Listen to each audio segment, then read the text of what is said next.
Попробуем включить свет, наверное, все-таки. Нет, лучше выключи. Что ты делаешь? Hello, Mayowa, good evening. Shegun Fatuma, Monica. Did you people get the notification? Let me know if you got the notification.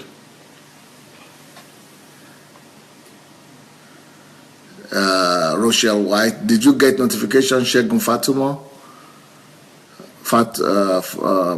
Mayowa, did you get any notification? Please write that for me. Let me know. Michael Babs, Luke Suman Rai, Adeola Disu, Ushe Shuko Amadi, Zainab Bangura,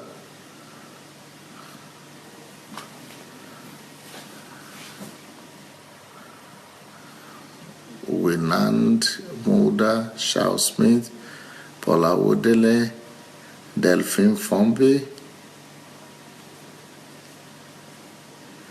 So did you all get notifications? Okay, you got it. Good. Nice to see you guys. Welcome. Neki Okoro, Joy Akanono, Ifenyuwa Ije, Jermaine Trotter, Amy Bobby, Apola Wodele, Mas Thomas,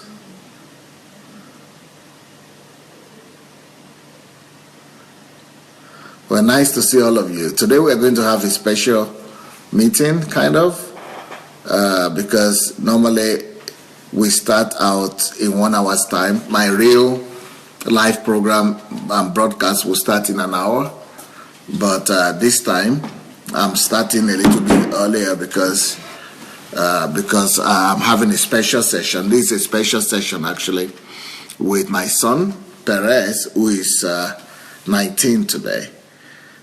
So there are some lessons that I think we could learn from his life, living with Pastor Sunday and Pastor Bosse for the past 19 years of his life.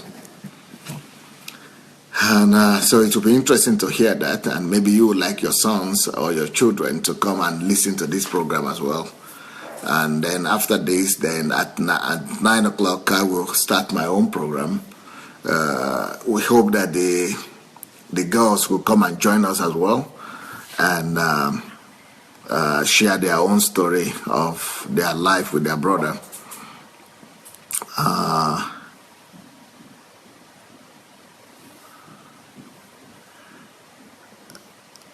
Evgeny Nikolaevich, Don Rajdene Faresa, David Abbey, happy birthday to you, PEREZ Adelaja, Mas Thomas, happy birthday. Everybody is writing happy birthday. You have to go and read that yourself later on.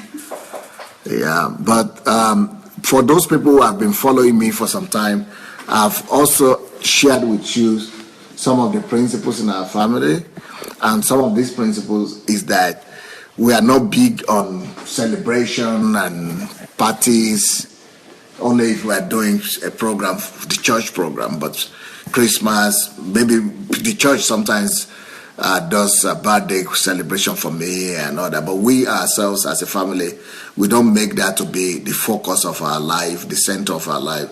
So when the kids are having their birthdays, no, we don't make a big deal about it. We congratulate each other, have a good meal, pray together, and that's what we just do. So, and everybody do what they want to do that day, congratulate each other, but we are not big on gifts, buying gifts on Christmas, because we don't want the kids and their relationship with us to be based on gifts. Either you give them something or you don't give them something.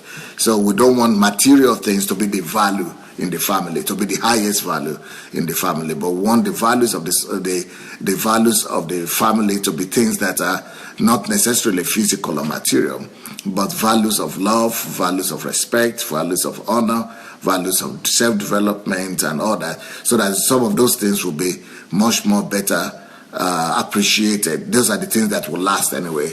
Of course, when they were smaller, they will always ask for some gift or the other, and we are always telling them, you pray to God. And if you pray to God, if God wants you to have it, He will talk to somebody. And it always happened that way.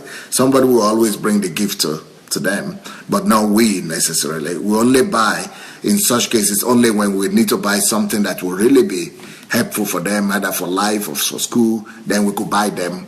Or maybe they deserve something and we promise them that we will give them something as a present. But, for New Year, Christmas, Easter, and birthday, we are not big on. We could buy, we might not buy. Sometimes we could buy, sometimes we not buy, but it's not necessarily a rule of sorts. So let us, PEREZ, what do you think about such an attitude or such a value system in this family, whereby you don't necessarily get some special treatment or special celebration or kind of on birthdays, not just yours, for everybody? So is it true? Do you remember that? Maybe you don't even realize it. Or have you realized it, or you don't know that it's not that in other families it's always a bigger thing? What do you think? Well, yeah, I've grown up most of my life without having, as usual, parents gifting me things. Usually as a kid, I usually have other people come to my house, have a party, and all of them would bring me a gift. But from my parents, maybe unless it was a huge gift. I remember one year they gave, I think I was maybe 5 or 6, they gave me a cool car that I really wanted for a long time. So unless it's something really special like that, I don't remember any instances. And as a child, I didn't think about it too much because I was still receiving gifts from other people, so I was still content. But as I grew older, started to understand that, as I grew older and I started seeing more kids around me, because at every birthday they'd get one big gift from their parents, or every Christmas they'd also receive a gift. And the Christmas thing was really weird for me in general, that you get gifts just for somebody else's birthday. That was just completely new to me, because nobody gives anyone gifts here in our family on Christmas.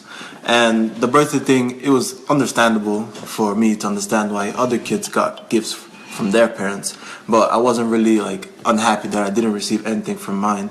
And now that I'm 19 and I'm able to, I've been out in the world a bit, I realize that it's not even that big of a deal if you receive something or not for your birthday. Of course, as a kid, it's always good, sometimes to give them their wants, so that just to build a relationship. But our relationship is still strong, even though I didn't receive a gift every single year. But do you know the reason? Do you know the logic behind it? Now, as I said, as a kid, I didn't think about it much. But now I fully understand that it's just for our relationship to be built on greater things than materialistic gifts. Because some kids only rely on their parents for that. They just want to receiving gifts, receiving everything like that. But now with us, for me, I know my parents are more than that I can come to them for spiritual help, for emotional help. I don't only need them for temporary wants. And I think now I only understood that maybe 2-3 years ago when I was 16, 17, that, oh, this is why. And it didn't affect me personally a lot as a kid. But now, as I'm older, it's really been almost revealing, self-revealing of this is how I grew up, and it's paid off. And okay, so what is it? What will you say are the values that are better? What are some of the invisible values, or some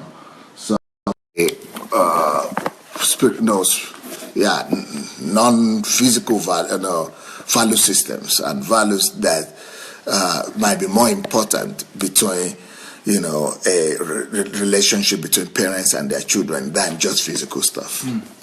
Well, speaking of my personal case, I'd say trust is a huge thing, where you trust your parents enough that you don't even need to have them be gifting you something every year. Because if you think about it, maybe let's say if my parents gifted me a gift on my birthday every year until I was 16, and then they abruptly stopped when I was 17, 18, 19, then I would have lost trust in my parents. I'd be wondering, Why they just stop giving me, and they just stop with the explanation. They'd say, oh, it's not important anymore. But they had been doing it for me every single year up until then, so I'd just be confused and lost, and I wouldn't have as much trust in my parents as I do now. And now, because I know that they can give it to me sometimes, they can give it to me not, I just trust them to do the better thing, and that's just complete trust to my parents. And there's also the values of kindness, knowing that it's more like because as a kid my mom was always like, God will always reward you for doing the right thing, and we always got taught that it's always better to do the right thing even if it's harder than the wrong thing, because in the end God will still reward you. And that would carry on sometimes to birthdays, because if they give us a gift, they'll be like, remember when you did God's this? reward, that's another value right there. God's reward is much more better than temporary physical reward, right? Yeah, God's reward, they always said, would triumph anything that our parents could give me. And that really helped as a kid, especially, where kids, they'll only think about themselves, think about how to better themselves. That's another value right there. So it makes you not to be selfish. So this thinking about God and not being selfish, it was really huge in me growing up. And just the way I grew up, I didn't fully understand that it was just a value. It was just me growing up. But now, when I'm older, I'm thinking, oh, why do I always do good? Why do I always think about people? And I understand now it's because my parents, they taught me that way. And if they had just been giving me gifts every year, not telling me about God's reward is more important, about not only thinking about myself, then I would have grown up in like a spoiled child, because I'm sure my parents could get me anything I wanted. So I'd just be a spoiled child, and I'd be an adult now, 19, yet still fully relying on my parents for anything I wanted. Like, what's the point of a human who is only doing that? So right now, because I'm able to trust God and trust in His reward more than in my parents or any other person's reward, and now that I don't only think about myself, those two values came just because we didn't put a huge emphasis on birthdays and on Christmas. Okay. So what are some of the lessons that you would say you've learned over these 19 years of your life? What are some lessons that you would like to underline? The lessons that the first 19 years of your life, what are the lessons they have taught you? Well, being at home, there's been a lot of lessons, and this is just to show that Dad doesn't only preach it to you guys during the History Makers training or when he does it live. He's been teaching us, me and my sisters, this ever since we were born, and we really try to implement them as much as we can. And just saying that I'm not perfect, I also make mistakes, but all these 19 life lessons that I've learned, I'm still learning more and more every day. So one of the most, I'd say, important ones that I've seen is about opportunities and about being prepared for opportunities. Dad has put a huge emphasis on grasping the moment, but not grasping the moment, but grasping the opportunity, because he's been able to show with his life how he's been able to catch opportunities daily in order to benefit himself further. How he was able to even move to Ukraine, get his job, how he was able to meet my mother. All of those came throughout different opportunities. And there's some times in life where it's just obvious what happens to you, you can't deny anything.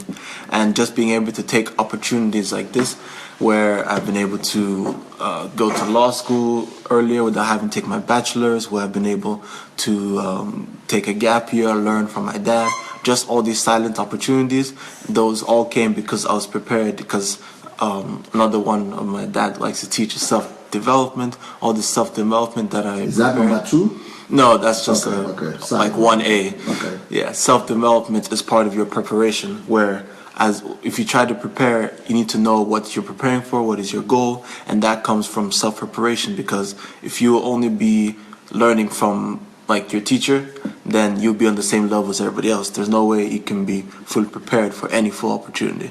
And that's one of the huge things that I've learned, at least, or I'm still learning through my dad, because he's placed a huge emphasis on this.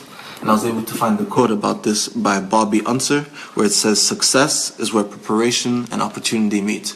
And I think that perfectly exemplifies my dad's life, how he's been able to come from Nigeria and become one of the most influential men on this earth. That's because he prepared and he took his opportunities, and that is where he was able to get his success. So how many lessons do you want to give to us today? How many lessons do you want to share with people? Since I'm turning 19, I thought it was only fit that I'd share 19 lessons, not one per every year I've been alive, but as a symbolic figure that 19 would work out the best. Just because I'm 19, I think it'd be fun. So you've given us one now. What Yes. are the others you would like One. to touch on? Number 2 is also about opportunities, but this one is about opportunities come to people who are always improving themselves higher and higher. And the first one was just being prepared, just always being alert for the opportunities. But this one is how these opportunities come, how do you find them, etc., etc. You find them just by always be looking at yourself, seeing in what areas can I improve. Because if, for example, you're a student and then you're thinking, how can I get some extracurricular activities? Then you join the theater, for example, for a summer job. And then out of there, you're able to go and get an internship at somewhere else. And that just comes by always improving yourself. You're thinking, how can I make myself better? Maybe drama, maybe a musical instrument, something to add to myself. And when you try to spread out, when you try to reach out more to just make yourself a better person, people and opportunities will naturally attract to you, and that just comes naturally. That's it's almost like a law of physics, where if you keep on improving yourself, you'll attract people. And somebody once told me that if you become needed by the world, you can become a citizen of any country, and that is a perfect example of how this completely works. Okay. And a quote I have for this point is by Tony Robbins, where it says, "For change any true value, you've got to be lasting." And this quote, it helps that just because you do it for example, one summer, doesn't mean you have to stop now.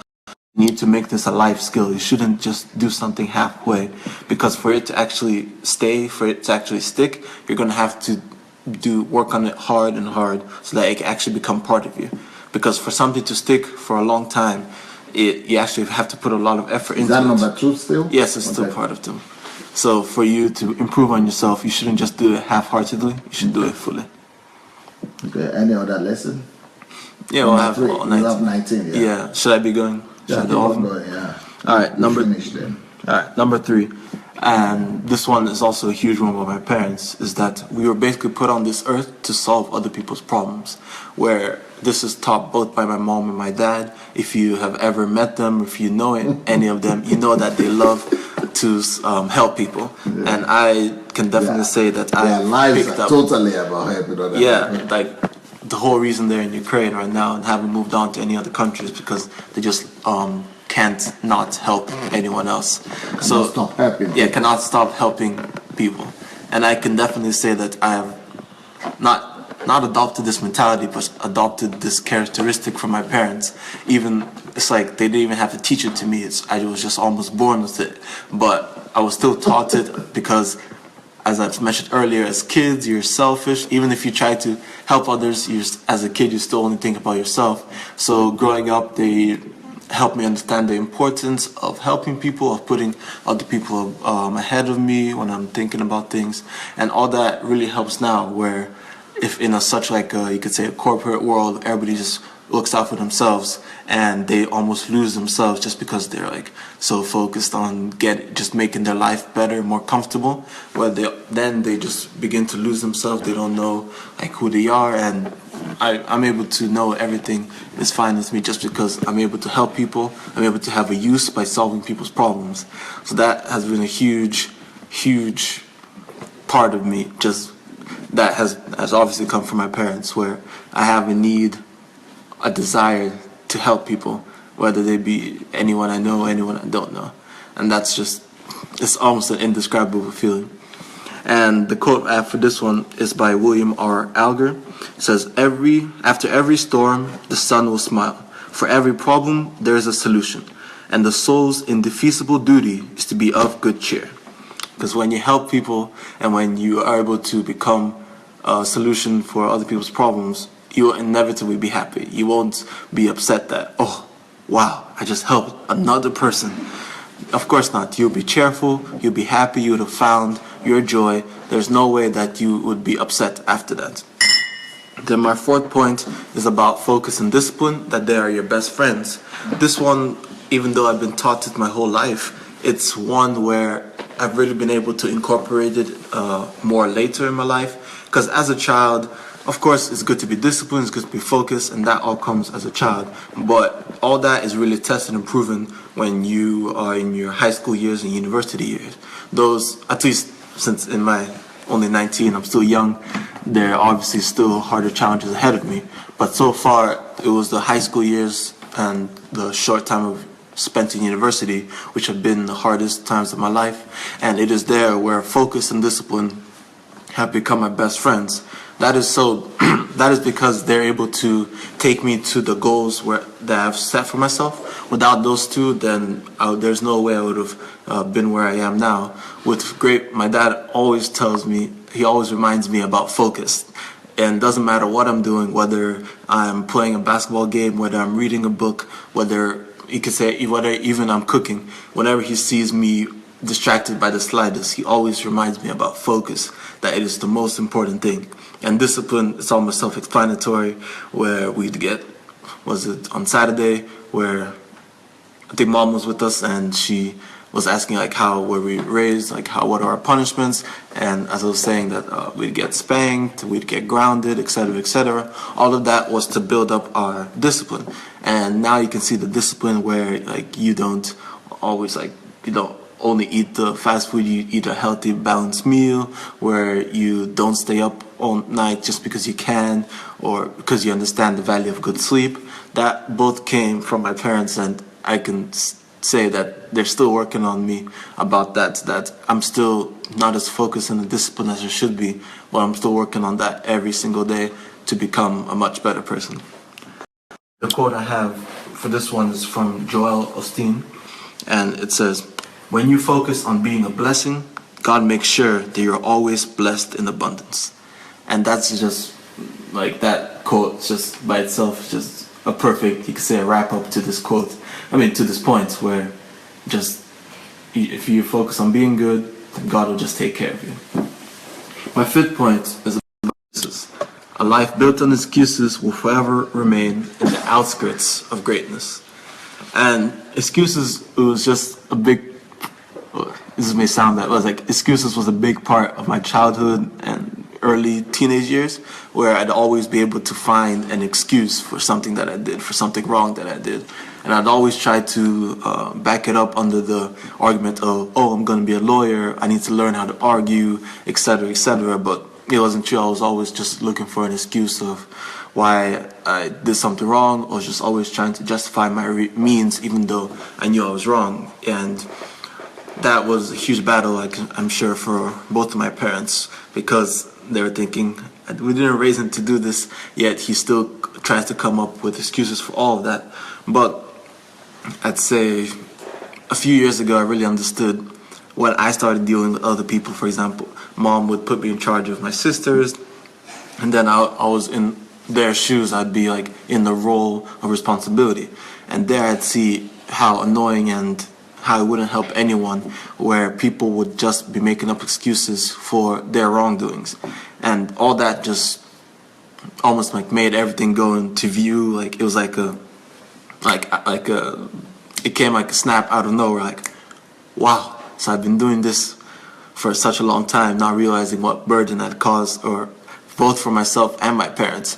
So just that life of excuses, that you always remain on the outskirts of greatness, that's true, because you'll always be limiting yourself. Instead of just going on the steady path of good, you'll always be slipping and doing wrong things and just be justifying it to yourself. And I was able to learn, and even though I still sometimes find excuses for stuff that I do, I've definitely become much better at it, and I'm definitely wary of it whenever I do. And this quote about excuses is from George Washington Carver. It says 99% of the failures come from people who have the habit of making excuses. And this quote again just neatly wraps up my point, where I'm not saying that you'll be a failure if you make excuses, but the likelihood of that is very great. Let me use this opportunity to tell everyone watching with us that you actually have the freedom to go and copy and make to share this message. So if you look under your video in your tablet or whatever device you have a button under the video, so you can go and use it to share the message actually. So free enough to go share this message. Go share it. It could be a blessing to your kids. It could be a blessing to you. So I am learning a lot from what PEREZ is saying, and I think you should be learning a lot as well. All right, my next point, number 6, definitely came from my father. It's about manhood. It's about manhood. Authentic manhood rejects passivity, accepts responsibility, and stands up when something is wrong, whether in their family, their community, their organization.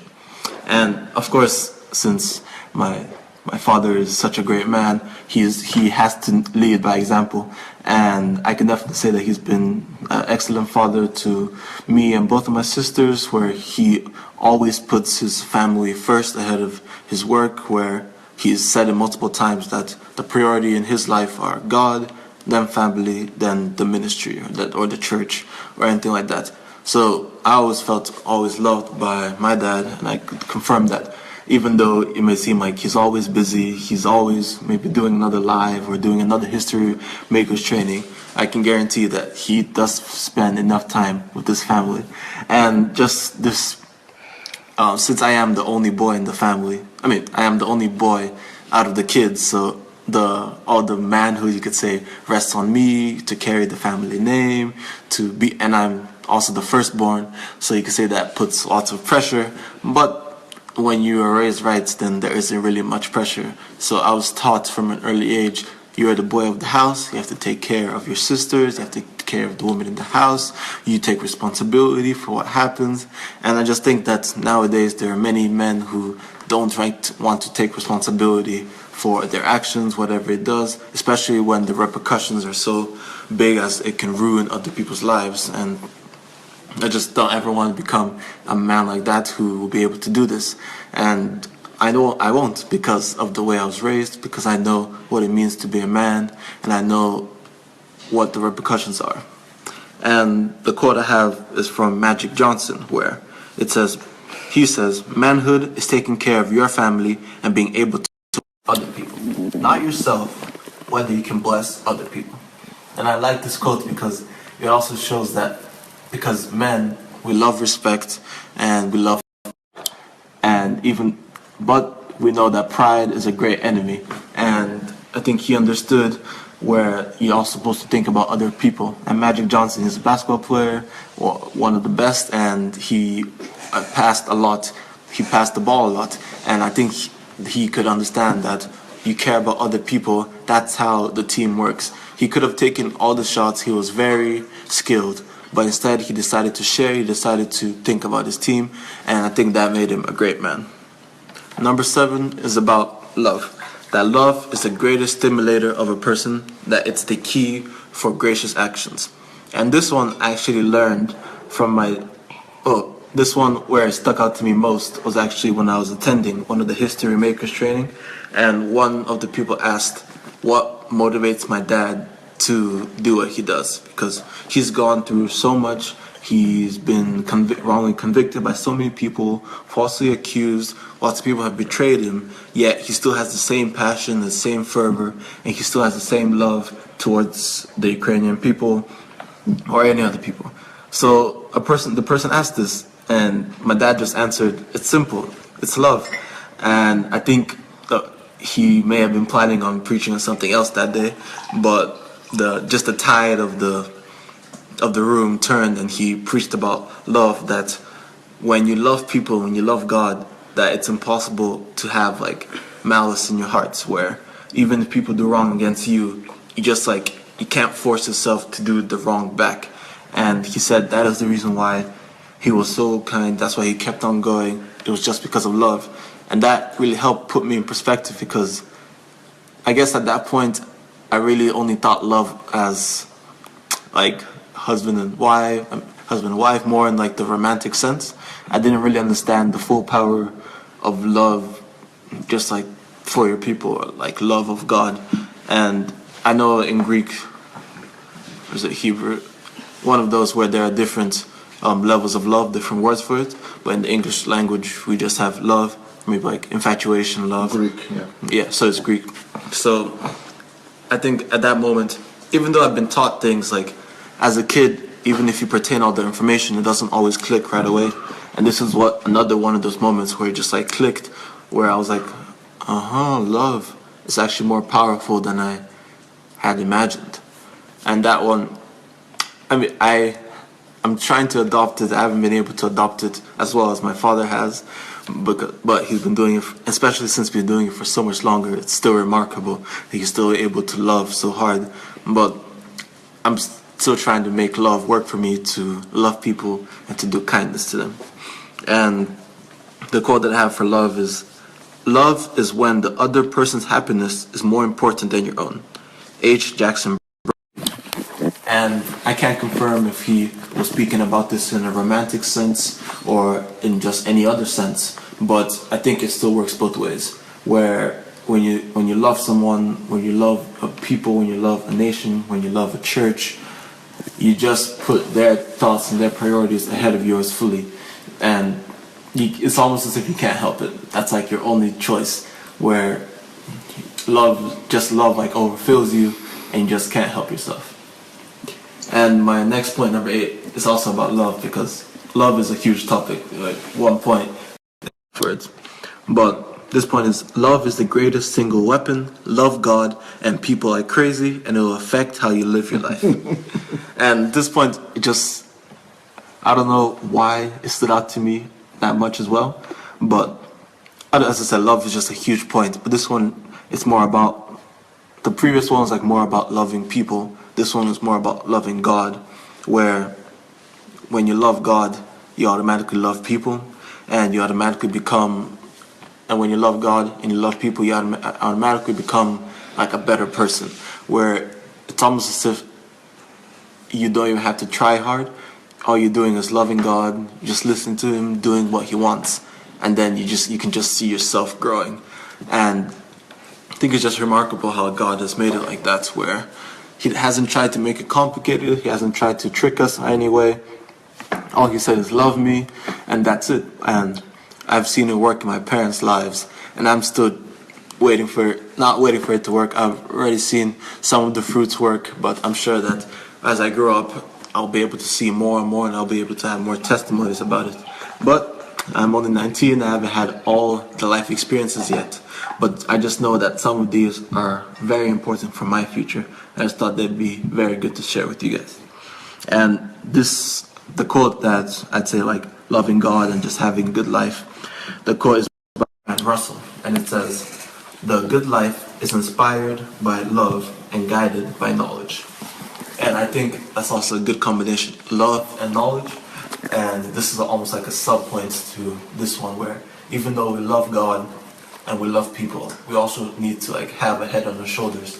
We also need to be smart. We also need to have a high IQ, because you can love someone to death, but if you don't know how to help them, then you're almost rendered useless. And you know how to help people by using your head. And I just like that quote. It incorporated both sides of the coin of love, like using your heart, and knowledge, using your brain. And my next point is about... What, can you name the number so that we don't... Okay. This point will be number 9. Number 9. Okay, before you go ahead, you want to drink some water? Yes, please. I want to tell everybody that you are free to share the messages that are there. And then the girls have come as well. When PEREZ does 10, he wants to do 19 lessons for us. When he does 10, then I will tell the girls to do 2, and then they will do 1, then they will do others, then we'll go from there. So the girls will also share their impressions with us of living with their brother and of having PEREZ in their lives.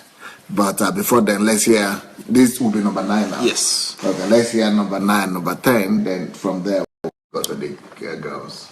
And my point, my number 9 number 9 point is all about choices. That our lives are the sum of the choices we make. Our choices show what we are committed to, and they reflect our core values, defining us and displaying our lifestyle to the world. And this one, if you think about it, it's almost self-explanatory. You are defined by the choices you make. If you choose to go to church on Sunday or sleep in on Sunday, that shows what type of person you are. If you decide to stay up studying for your exam tomorrow, or you give up and just go to bed and you know you're not prepared, that shows what type of person you are. And in the end of the day, wherever you decide, it is just because of your choices. And it's not like a whole thing where your life is already decided for you and you just have no faith. No, I believe where you have your choices, and the way you make your choices is where you're going to end up eventually in your future. And I try to live by that, where I always try to make the better, bigger choice, because at the end of the day, I don't know where it's going to lead me. It's almost like a butterfly effect. If I don't know what's going to land, what's going to happen if I step on this butterfly, if it's going to open more doors for me, it's going back to opportunities, if making this better choice is going to open up more opportunities for me. So it's always wise to always take the higher road, the better choice, because you never know how high it is. Because if you take a bad choice, you can most likely predict the consequences, and you can tell that the consequences aren't going to be great. But when you take a good choice, even if the benefits are invisible, you'll still know that they're there. And just I know that my parents always have to make choices every day, whether they be hard, whether they be small. They had to decide what type of school we'd attend, what type of what our schedule would be like. And in the end of the day, I think we all turned out great.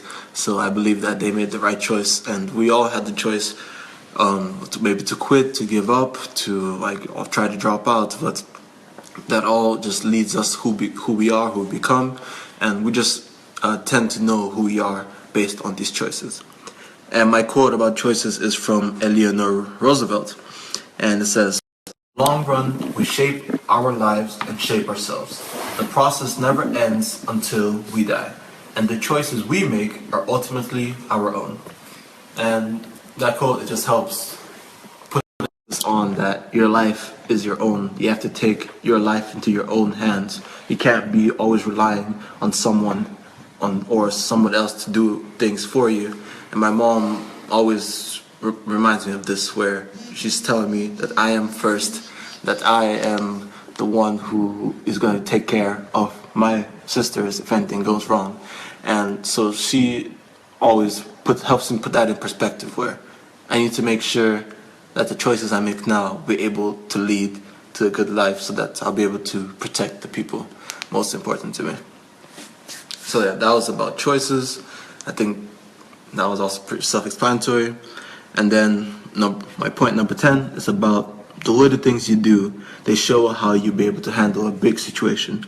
First, you need to be able to handle the small things so that you can be trustworthy with them, and these small things will then help reveal your future. And this one, I like it because it's like, it helps me with my patience, because I didn't always have the greatest patience, because I'd always want the results directly. Even now, I'm still one of those people where it's hard to wait for my benefits. I always love seeing the direct effect of my actions. But my parents almost even have to teach me this one, because I've just been able to observe their life and see how far all their little things have helped led them. Because anytime my parents, sometimes when I accompany my mom around errands and stuff she does, she's always making connections, etc. Sometimes I ask mom, "What, do we have to visit this person?" or "Why are you giving her a box of chocolates?" or "Why are you congratulating her?" And she's just always like, "It's the right thing to do. It'll help in the future." And then sometimes I see it's if we need any help, that these people are here to help us. These people are here if we are in trouble. They're able to dig us out of our hole. And this was almost out of pure observation. I was able to see that for me, it's obvious that God will be testing me because He knows our weaknesses. He knows that I like things to be directed in front of me. But because of that, I can tell that He be testing me with the little things, and so I'm gonna take a step forward, and I'll be proud of the little things I do. I'll be able to not be content with them, but just be proud of the small victories, and I'll be able to handle big things when they come. And my quote for this is from Vincent van Gogh, where great things are done by a series of small things brought together. And as he's a painter, as you know, that great paintings aren't just done like that. It's not as if they just threw the paint on the canvas and boom. He started with one little stroke, one stroke there, and in the end it becomes a masterpiece. And just like that, I believe that my life could be like that as well. So that was the first 10. Wonderful, Perez. Okay, now let's go to your sister Zoe. Okay, Zoe, hi. Hello. Yep, you've been having a busy day today. You've gone all day. Where were you today?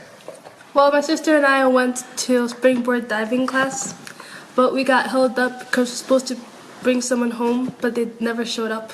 They never showed up? No, waited over an hour. Ooh. I don't think they got the right address or something. Wow.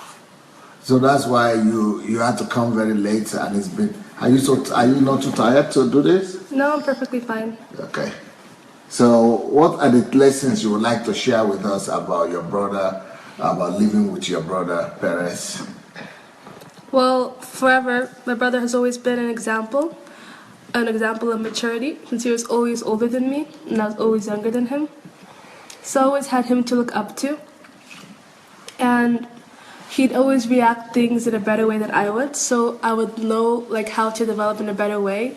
I'd know the right choice by looking at him and observing him. That's my first point.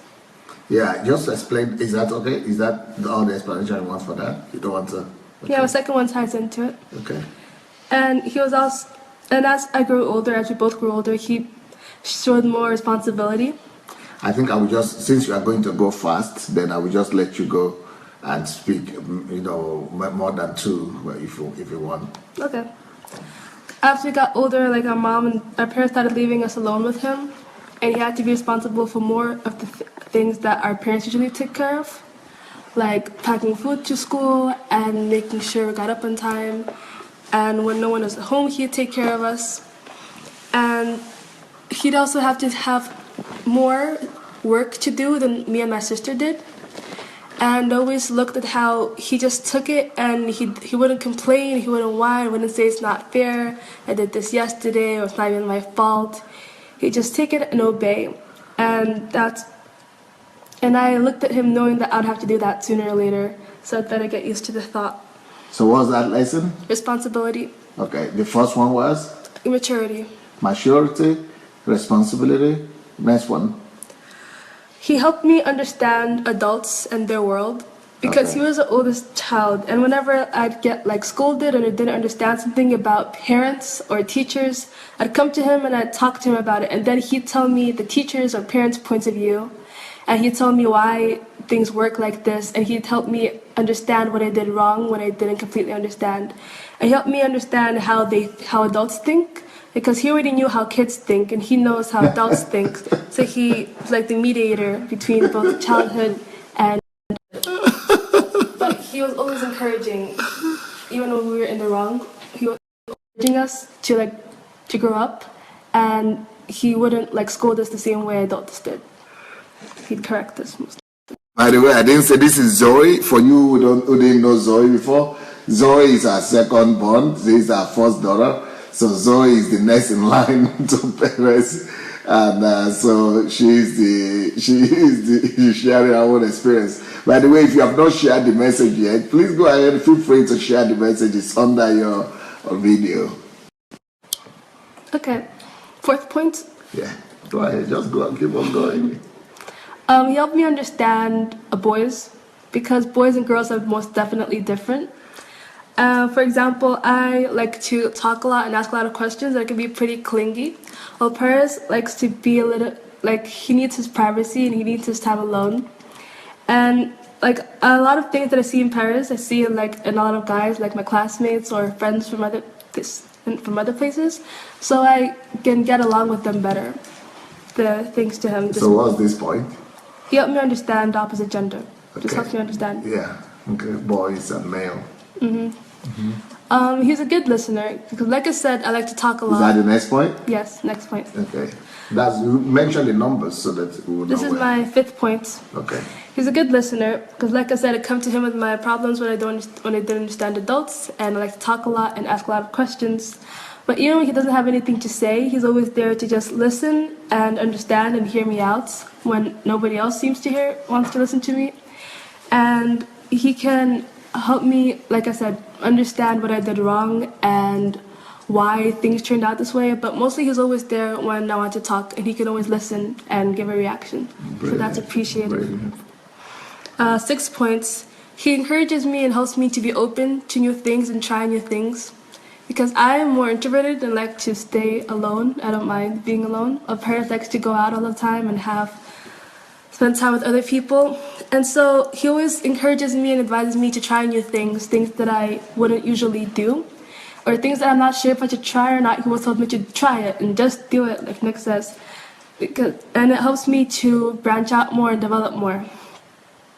7th point is, as an older brother, I think this is pretty obvious, but he can help me with the future because he's been where I haven't been, and he can warn me about things, and he can tell me what I need and what to expect and how to handle certain situations. And when I'm not sure about something, he'll answer, and it's just good to have someone who's been where I haven't been. 8th point, he's one of the people in my life who provides unconditional love. And it's good to have... Because I'm learning from this. I never heard these things before. So for me, it's also very interesting.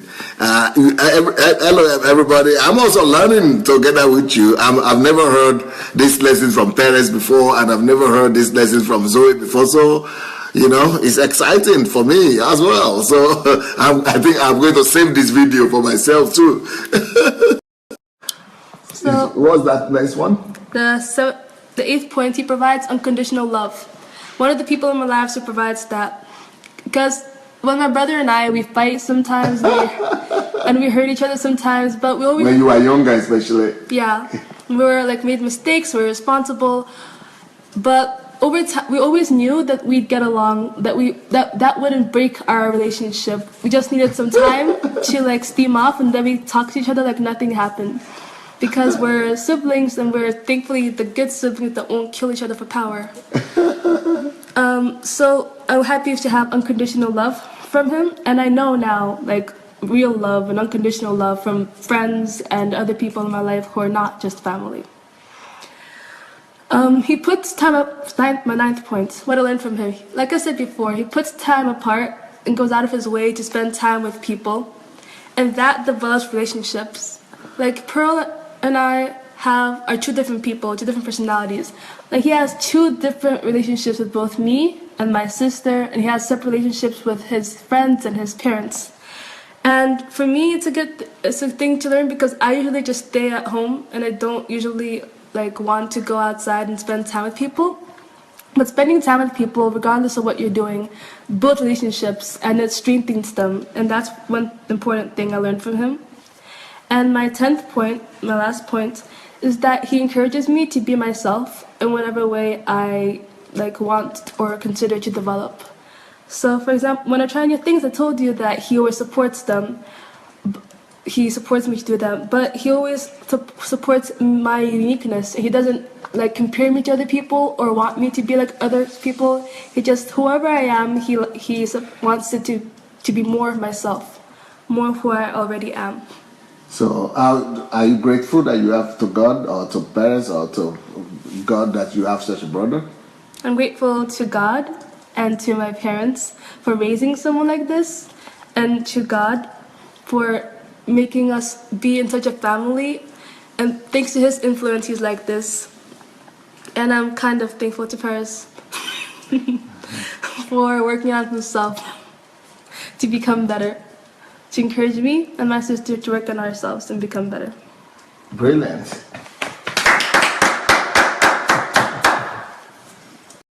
Excellent. Now, can you move this way more? Yeah, everybody, you too. Sorry. Lift it up. But you need to lift your seat. Yeah. Yeah. So before we go back to PEREZ, let's go to Pro. I don't know how fast Pro we get, but I'm sure some lessons for us as well. Yes. Yeah. What do you say about your brother? Are you grateful you have such a brother? Yeah. So what will be the lessons you've learned growing up with them in the same family? Okay, one of the first lessons that I have is that PEREZ enforced the principle of work before play, and how he did that is that he helped develop my discipline by watching over me and keeping me in check when my parents or my teachers or other people couldn't. So like after school, where like nobody could like really control what I did, and I had like lots of distractions, my brother would like always remind me to do my homework. My brother would always remind me to do my homework and like even like take away my technology from me and stuff like that, just to help me, have my priorities straight and be disciplined. And that did influence me, and that did help me to become more disciplined. Yes. And so one of the first lessons that PEREZ, helped nail into me, because my parents repeated this a lot, but PEREZ like helped them, was that work comes before play. Good. You mentioned the numbers so that we'll know what we... Okay. And is that number 2? That's number 2. I'm saying it. Say it now. Another thing that I saw from PEREZ was that he taught me that you won't always get what you like. You won't always get what you want or in life, and that you'll have to do things that you don't like in life. And during his gap year, PEREZ had to do lots of work, for example. PEREZ, like, he has lots of he had lots of struggles with math and chemistry and things like that, but still he would work hard and try hard until he could do as well with those subjects as he could with like his favorite subjects. And like PEREZ would always tell me life is unfair, and that would usually be something like satirical, like if I gave him a candy but then like he refused to share his chips with me or something. But like he never like did really pretty himself and stuff. Even though he had to go through lots of hardships and unpleasant things, he'd always keep going. And from that I get my third point: they should be diligent and not lazy, but also that you should aim for the top, because during his gap year he'd always work like each night to like 2 or 3, and also that he tried really hard. He even did more than he needed to do, and he like just passed his exams with flying colors and got accepted into many universities and into prestigious universities.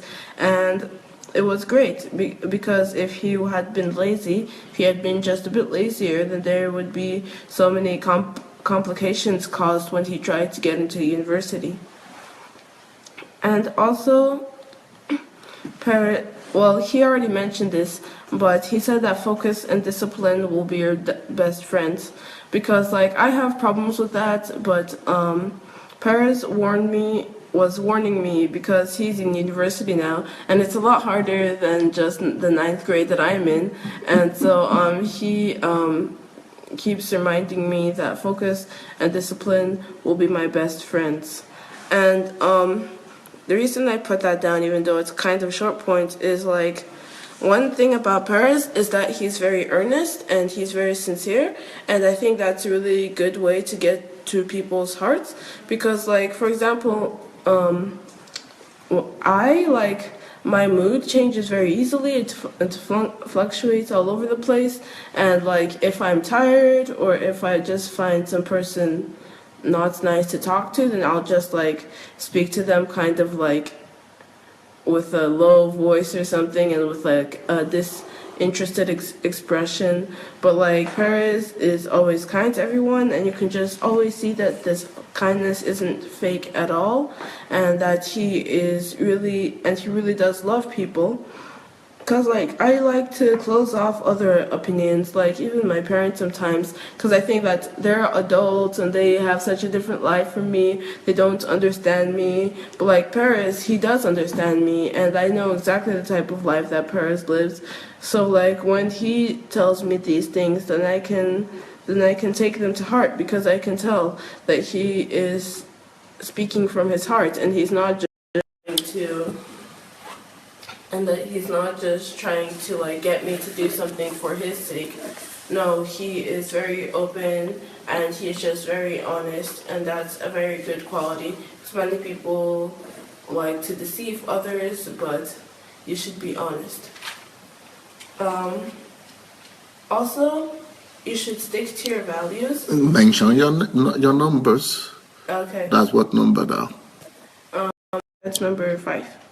Okay. Mention. Also, it's important to stick to your values, because there's many things in this world that are at odds with what we are taught, and I've seen Paris like go through many like times where his faith was tested, but like he would always go to Daddy to get his advice, or like always like try to make the choice based on what he's been taught. And he really taught me that you have to stick to your values and not abandon what you've been taught. And like proof of that is that when he was in Africa, when he was in a secular school, that his relationship with God strengthened and things like that.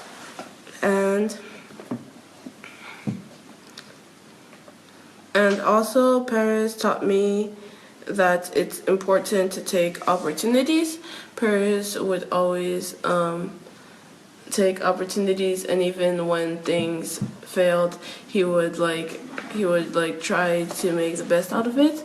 And like one example that I liked was that Perez is like very popular in school. He's like a friend to everyone, and one of the ways that he got that way was that how he got so connected to everyone is that when people started talking online, he just took the opportunity to start connecting with all his classmates, and so then he was able to talk with everyone so much easier, and he was able to get closer to everyone.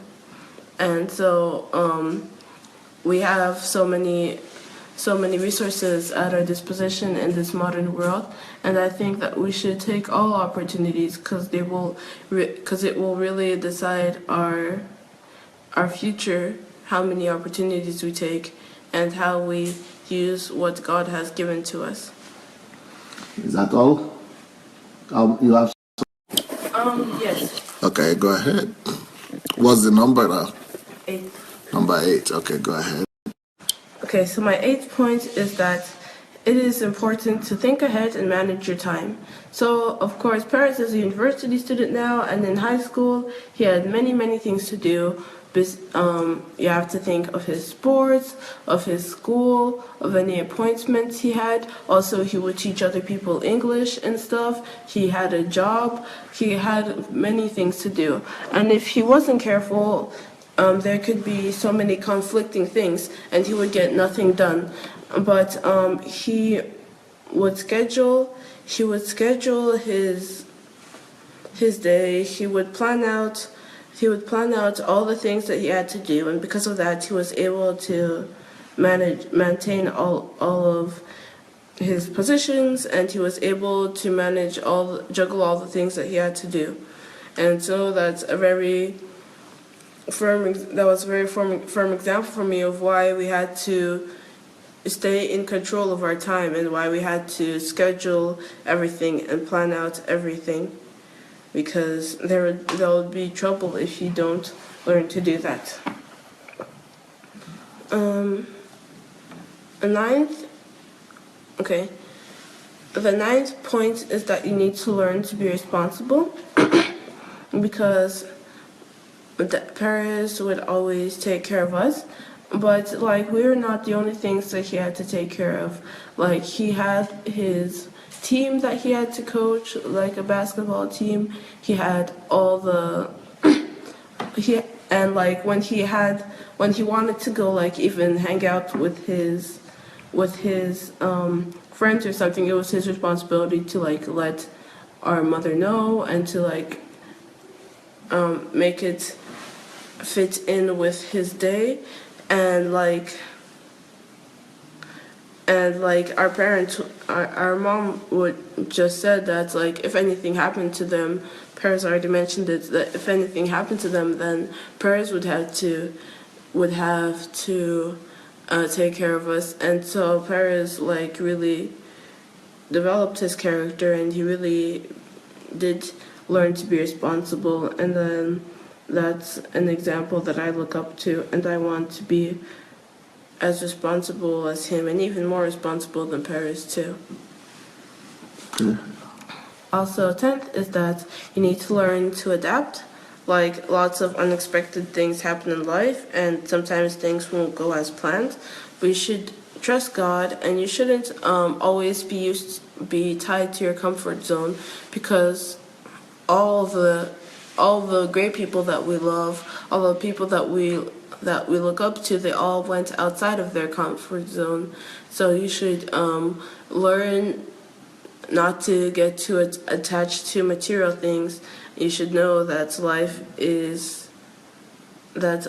will not always go as you plan it, and you should just learn to adapt to different situations. Brilliant. That's all? Yes. Are you grateful to God for your brother? Yes, that I'm you very have grateful. parents in your life? Like when I was in my like rebellious stage and I wouldn't listen to God or my parents, and I'd like just do the opposite of what I was told, PEREZ like really helped me, because he didn't like force anything on me. He just shared his wisdom in little nuggets, and he like wouldn't get angry at me and stuff. He'd just try and help me in any way that he could. And so I'm very grateful for this amazing family that God has given me. All right, girls. All right. Good job. Good job. You know what? You've been out there all day. I can't believe it. You've been just out there all day.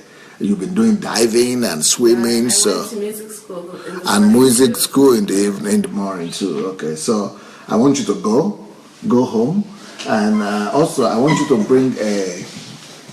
I took the plug, but I didn't take the. Thank you, right there. I didn't take the. Yeah, please help me bring that. So, but go and eat. Go take care of yourself. Say hi to mom. And PEREZ, we have to continue. You've given 9 lessons, 10. You gave 10 lessons on your out of 19. Yes. So we have 9 more lessons from PEREZ, everybody. If you have not yet shared the link to this program, let's go ahead and share the link. This might be a blessing to your children or even to other people. So go ahead and write something. When you are sharing the link, make sure you write something as well. Whatever you write actually inspires people, whether to watch it or not. So put a remark in the video as you're sharing it, okay? Okay, PEREZ, go. All right, and since I see we're a little bit pressed on time, I'll try to make them a little bit quicker. No, take your time. Take my time? Yeah. All right. Just as it works out. Anyhow, if it's fast, okay. If it's slow, no problem. So point number 11 is all about values. I'm sure if you've been listening to my dad at least a week, you'd have heard him say value or value system at least once. So it was inevitable that I talked about values, and my life lesson about values is that they shape who you are. You need the values that will lead you on the path of success, not on the path of destruction and failure. So obviously, if you have listened to my dad, you know that he has a lot of wisdom, and he has imparted a lot of his wisdom into us as his children, whether we remember it or not. But since we were youngsters, he's been teaching us all these values, and these values have helped me shape who I am. You've heard from my sisters, hopefully, that They said that I was a good brother, and though I'm only a good brother because of how my parents raised me to be. They raised me to be kind, to be caring, to listen, to be compassionate, and all those values, all these character traits. Of course, I've had to work on them, but they all came from my parents, and just because it's a combination of two such good people that it has to produce something wonderful as well. So these values, where they don't just come out of the blue. They definitely have been worked with, and if you're trying to teach them to your kid, just remember to be a good example for your kid, because he looks up to you even when you're not paying attention. So values are very important, and I'm sure you've already heard enough about them from my dad, so I'll keep them short. And my quote about values, is from Michael Graves, and it is, "I don't care what people call me. Labels have the negative value of making smaller boundaries for people." And I chose this quote also just to talk about the negative values that they're all around you. Like, you can't just even go out on the streets without seeing evil and just wickedness around you, but those things shouldn't bring you down. This is almost like encouragement, that even if there are things that are bringing you down, that you're still your own person, you can still make your own choices, and that you shouldn't give up. And my 12th point, life works by fixed, predictable principles, which is why life is predictable. This is definitely one of my dad's most popular teachings, where he talks about, because it is one that is very original, he talks about that life is predictable. And it has a little bit of controversy, because some people say, well, if life is predictable, what's so interesting about life? And isn't life just boring if you can predict? Well, life is predictable just because it follows certain formulas. It's like a math formula. If A equals B, if A plus B, then A equals C. It's almost like that. So this predictability of life, it's just been almost passed on to me just from my dad, where I've learned that when you do certain things, when you place a certain amount of effort into something, that some things are just bound to happen. And you can tell that my dad has definitely figured this out because of all the good he's been able to do in the past all the past years that he's been alive, in the past 30 years that he's been in Ukraine. He's been able to use his system to make life work out for him. And even when things that are unexplainable and unexplainable and that you didn't expect, such as the court case that has plagued my dad for the past 8 years, even when they come, his life growth didn't stop, his fervor didn't stop, he was still huge. And so life being predictable, it's inevitable in our family, just because we've been taught it since we were born. And this quote, it's about luck, but I thought if I would put the words life instead of it, that it'd work really well. So this quote is by Brian Tracy. "I found that life is quite predictable. If you want life, take more chances. Be more active, show up more often." And this just shows that complacency is never the way to go, where if you want to have a good life, if you want to have an exciting life, you can still have it even if it is predictable. You just need to make sure you take the right turns and make the right steps. And then point number 13 is all about time. Control your time, fight for your time, be in charge of your time. And we talked about it a few days ago about having schedules, being able to be productive, to be efficient with your time. That I 100% picked up from my parents, because even if you think about it, there should be no way they're doing all that they're doing in only 24 hours a day.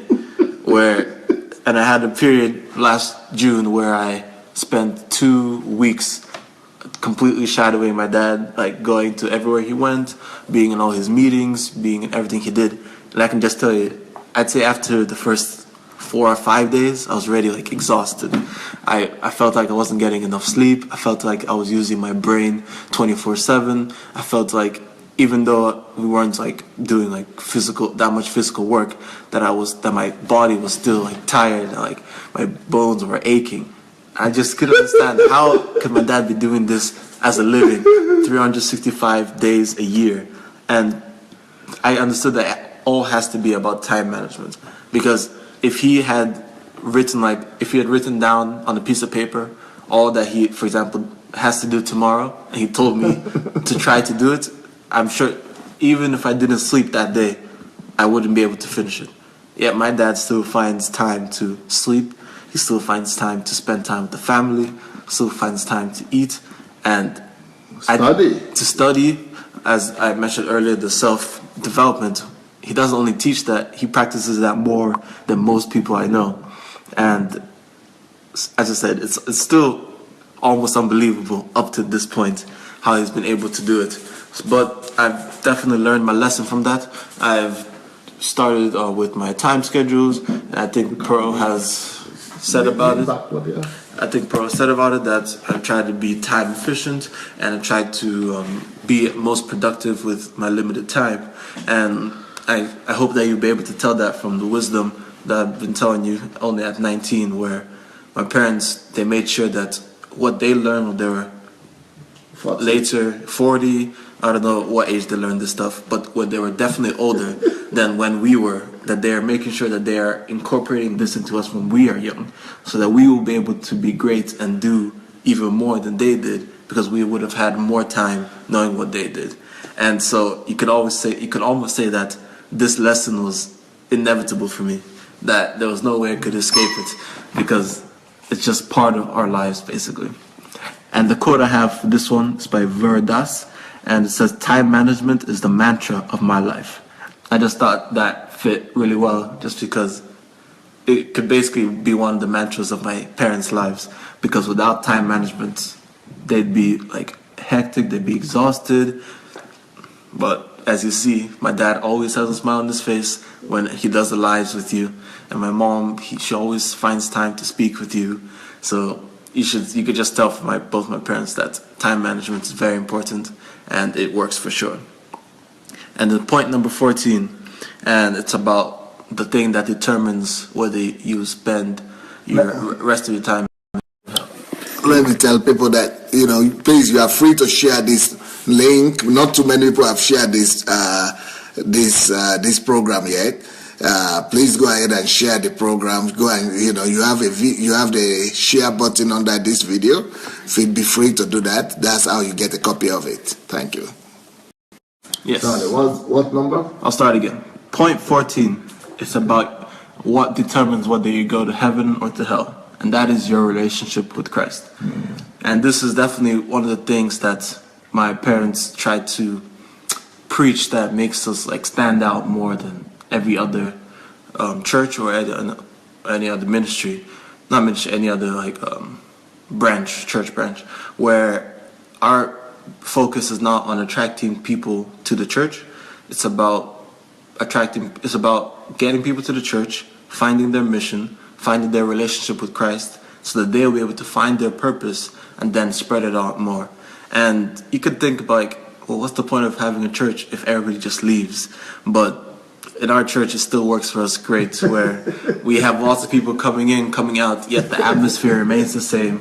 And I think it's just wonderful that it's about time that we've been emphasizing this, because you could say that Christianity, even if it is the most popular religion right now, like how much percent of that do you really think are true believers in Christ? Like if the rapture happened right now, how many Christians would still remain on this earth? So I think it's wonderful that my church is spreading it, which is obviously led by my parents. And of course, I practice this definitely. I always work on my relationship with Christ. And I was lucky that my school understood it as well, because they helped us with that a lot as well.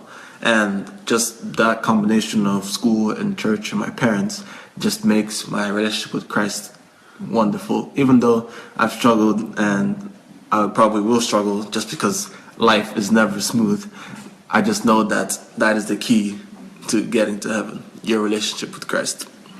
And my quote for this is from Joyce Meyer. It says, "When we enter into a personal relationship with Jesus Christ, something wonderful happens. God begins to change our desires, and we want to be more like Him."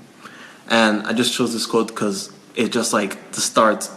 It's just because that is just like 1% of what happens in a personal relationship with Christ. There's so much more than Him like not controlling your desires, but us being more like Him. There's just so much more, and that you get to experience it all if you have a relationship with Christ, and you all know what I'm talking about if you do. Point number 15. We renew our minds through the pain we go through, and also by the new information we gain through new experiences. And this has definitely been a point that my parents have taught me through childhood about pain and learning from your mistakes, where pain, they didn't put it out as like an awful thing, where sometimes as parents they can be overprotective. They'll be like, they never want their child to be hurt in any way. But my parents, of course, they cared for us. They didn't want us to get hurt, but they would use every time we messed up, every time we got hurt, as a lesson to teach us. Where, for example, if we touch the stove, the classic example of touching the stove when it's hot, well, you're in pain, your finger hurts, and you know why? Because now you shouldn't touch the stove. Some people, they just maybe yell at their kids like, don't touch the stove when it's hot, or be like, oh, look what you've done, it's all your fault, for example. Our parents, they took care of us and they explained why, and they did this for every fact. And I just think it's essential for people to grow up with this, because now the mentality I have now is that when I'm going through some pain or when I'm going through a tough time, then I'm just waiting to find out what the lesson I can get from it. And the sub point to this is also, when you're going through tough times, that also means that God is about to do something wonderful in your life. And I just remember one time when my dad, I think somebody said something wrong in the newspaper about him, and then all I see is my dad just rejoicing. And it almost seemed ironic, like, why is my dad so happy when it seems like such a dire situation? And he just said like the wise words, I know that when something wrong is happening, that God is about to come and make it right. And that's just like a beautiful example, like, of just why I believe in this so much, where if I just know now that like the law school I'm going through, that the pain, it'll all be worth it afterwards. And the quote I have for this is from John. Most people want to avoid pain, and discipline is usually painful. I just thought it was like a funny quote, where they want to avoid pain, so they pain to discipline themselves not to get into like trouble, into pain. But then what they don't realize is that to discipline themselves, they're actually going through pain. I just thought that was a pretty smart quote. And then point 16. We must in a way where people see God through us. This ties in more with the points above, where what our church preaches, where you don't want to just go out and say you're a Christian, just boast it. People should know that you're a Christian without you telling them that you're a Christian. It should be obvious just by the way you act, by the way you treat people. And this is clearly, I mean, I can't say that there's been like times where people have just been like to my parents, oh, of course you have to be a Christian, right? I mean, because my parents are well known and they're pastors, so, and since I've been a kid, I've obviously known that they're Christians. So that point is just like almost like a point of logic. And there definitely have been many testimonies about that in our church, where people would go to a new community, they would just implement the values that they were taught at our church, and out of nowhere they'd be like, wow, so this, and other people would comment like, wow, so this is what a real Christian looks like, or something like that. And that's just like almost, it's a lesson, but it's also like a goal that I'm trying to strive to, where I don't have to like introduce myself as a Christian, because Christianity almost has like a negative connotation at this point, with people like being hypocrites and fundamentalists. So it's almost like I don't have to prove to you that I'm Christian, you would just see it by watching me. Amen. And that's almost like a goal for me as much as it is a lesson. Yeah. And the quote I have for this is from Miles Monroe, one of my dad's dear friends. The value of life is not in its duration, but in its donation. You are not important because of how long you live. You're important because of how effectively you live. And that just wraps it up quite right. You could live up to 100 and it wouldn't even matter. But then you could still die at like 30 or early 40, and then you could have made a massive impact on the world.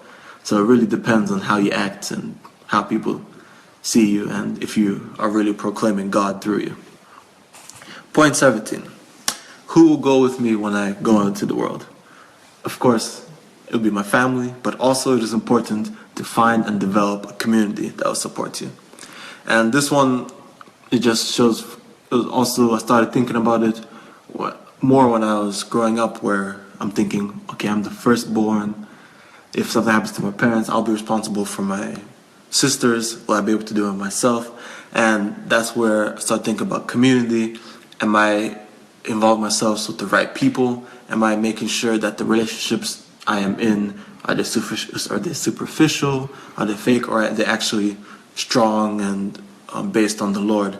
And this is a whole community aspect where when I was in Ukraine, I lived in a great community, great Christian community, good private Christian school, and it was just a wonderful community. But you always, for now, since I'm going to university, it's harder to find a community like that. So this one is just more about choosing your friends wisely, basically. And since I'm a social person, as Zoe and Pearl eloquently mentioned, that I spent a lot of time out with my friends before, and that's just because you need to make sure that you're choosing the right friends, that you're not wasting your time with people who are just trying to take advantage of you, or they won't be there for you when you actually need them. And it's like the story of the prodigal son, where when he went to the city and he thought he had all these friends, but they just were using him for his money. As soon as he ran out of his money, his friends ran away as well. So we should be able to choose our friends very wisely. And then this quote about this is from Anthony J. D'Angelo. It says, "Without a sense of caring, there can be no sense of community." And that be the emphasis of community, where there really has to be a whole atmosphere of caring for each other. Because I say it's quite obvious to see if your friends really do care or not. Point number 18. Life always demands a bit more than what you're comfortable with. And this is definitely one where I remember being taught from my childhood. And I think it is because I asked once, to ask my parents why they're going through hard times, I think. And I think that was similar. I can't really recall the experience right away, but what I'm assuming is that they said something along the lines of, life isn't as comfortable, life always demands more than you're comfortable with, that you should always step out of your comfort zone.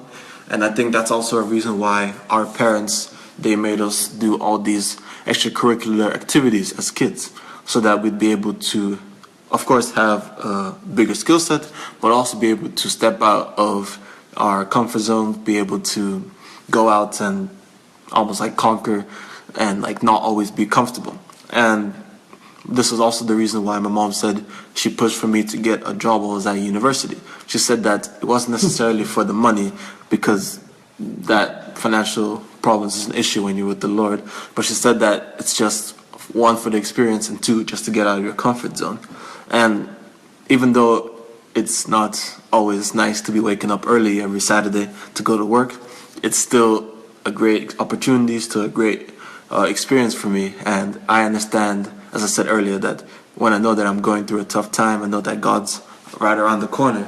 And it's almost the same here, where I know that every time I step out of my comfort zone, that I'll be able to get good things out of it. And I know that even if my comfort zone is very comfortable, it's only temporary, where when I grow up and when I made those hard times getting out of the comfort zone, they will be worth it.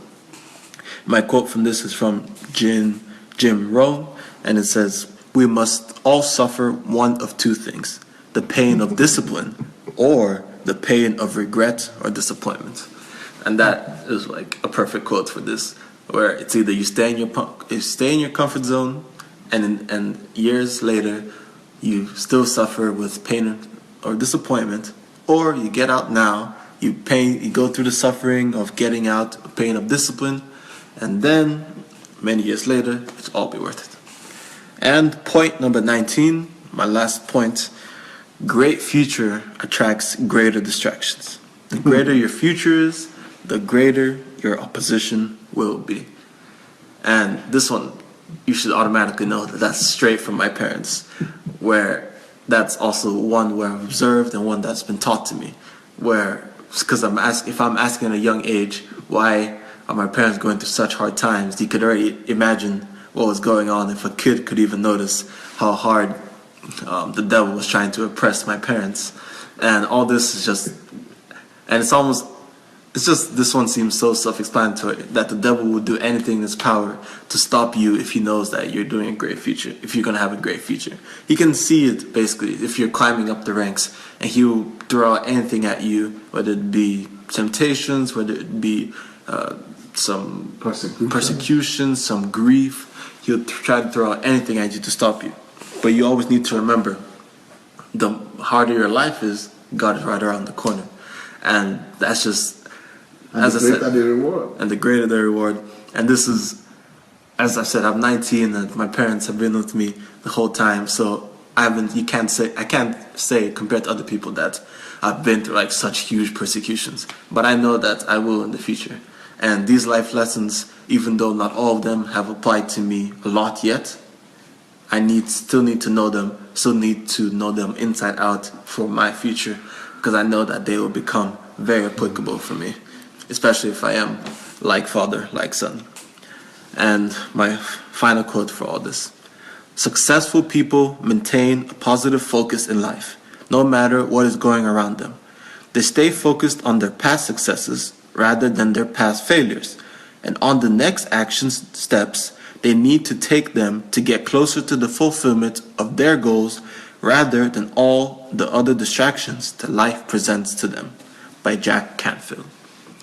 So those were the 19, I said, not only 19, but the 19 most important points that I picked out that I thought I'd share with you guys. Then this is just showing that my parents, even though they do spend a lot of time working for God, they spent even more time with the family. They've implanted all of these into me, and I know that with these, I'm going to have a great future. Thank you all for listening to me. God bless you all.